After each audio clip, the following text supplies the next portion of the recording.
કારોબારી સપ્તાહના અંતિમ દિવસે શેર માર્કેટમાં જબરજસ્ત ઉછાળો। શેર બજારમાં 1000થી વધુ પોઈન્ટનો ઉછાળો તો નિફ્ટીમાં પણ 300 પોઈન્ટનો ઉછાળો નોંધાયો। સોના ચાંદીના ભાવમાં પણ જોવા મળ્યો તેજીનો માહોલ। સોનાના ભાવમાં પ્રતિ 10 ગ્રામ 1600 રૂપિયાનો વધારો તો ચાંદીના ભાવમાં પ્રતિ કિલો 5000થી વધુનો ઉછાળો। બ્રેન્ટ ક્રૂડના ભાવ ફરી એકવાર પ્રતિ બેરલ ઘટી અને થયા $90 નીચે।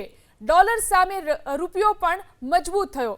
તો કારોબારી સપ્તાહના અંતિમ દિવસે શેર માર્કેટમાં જબરજસ્ત ઉછાળો જોવા મળ્યો। શેર બજારમાં 1000થી વધુ પોઈન્ટનો ઉછાળો, નિફ્ટીમાં પણ 300 પોઈન્ટનો ઉછાળો। આ સાથે જ સોના ચાંદીના ભાવમાં પણ તેજીનો માહોલ। સોનાના ભાવમાં પ્રતિ 10 ગ્રામ 1600 રૂપિયાનો વધારો થયો તો ચાંદીના ભાવમાં પ્રતિ કિલો 5000થી વધુનો ઉછાળો નોંધાયો। તો ક્રૂડના ભાવ પણ ફરી એકવાર પ્રતિ બેરલ ઘટી અને $90 નીચે પહોંચ્યા છે। ડોલરની સામે રૂપિયો પણ મજબૂત થયો છે।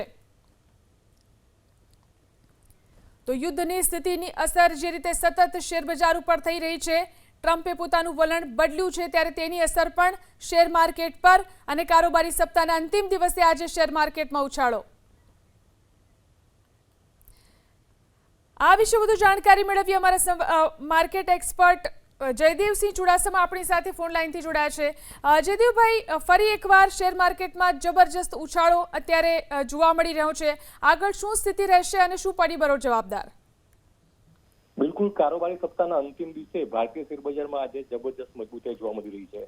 ઘણા સમયથી જોવા જઈએ તો સેન્સેક્સ, નિફ્ટી અને બેંક નિફ્ટીમાં સેલ ઓન રાઇઝનું મોમેન્ટમ જોવા મળી રહ્યું છે અને ખાસ કરીને અમેરિકા અને ઈરાનને લઈને જે પરિસ્થિતિ છે તે ઘણા લાંબા સમયથી ખેંચાઈ રહી છે। આજે 3.5 મહિના જેવો સમયગાળો થયો છતાં પણ હજી અનિશ્ચિતતા યથાવત છે। પણ જે રીતે ગઈકાલે અમેરિકન પ્રેસિડેન્ટ ડોનાલ્ડ ટ્રમ્પે જાહેર કર્યું કે ભાઈ અમે જે ઈરાન પર હુમલો કરવાની જે વાત છે તેને હાલ પૂરતું મોકૂફ રાખી છે અને ખૂબ જ નજીકના સમયમાં અમે અને ઈરાન એક ટ્રીટી કરવા જઈ રહ્યા છે।